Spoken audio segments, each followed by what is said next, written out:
mu ne man Modou Lo fu samay fans nekk dinaa fa dem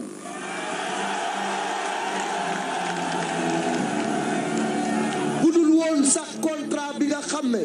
moom moo ma lié ak Pape Abdou Fall su ngeen mënee ñëwal ñu dem Ndar dinaa dem Ndar ndax ñi nga xam ne ñooy fans club Modou Lo di soldat wu Modou Lo su ngeen mënee ñëw leen ñu dem Ndar dinaa ci sawar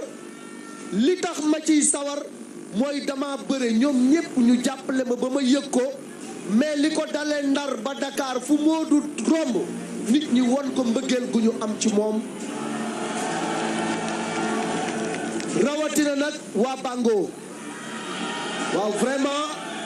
ñooñu ñi ngi leen di nuyu également waaye nag ki nga xam ne tey bu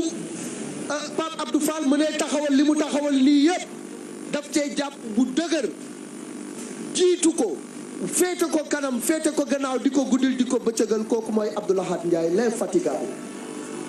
ma bëgg d'abord Abdou Lahad dañu jógee ci journée bu rëy tuddee ko le ministre de l'économie des finances et du plan monsieur Amadou Ba un homme compétent un homme très engagé auprès du président de la République un homme qui ne ménage aucun effort pour assainir les finances du pays ñu tuddee ko bés bi te boolewul dara ak wax mu ne lépp dama ko delloo son excellence le président de la République waaye doomu Ndar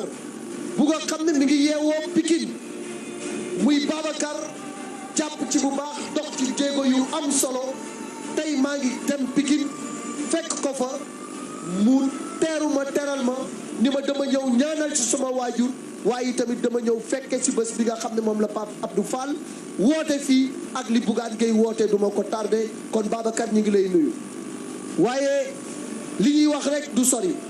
Abdou Lahad dañ lay féliciter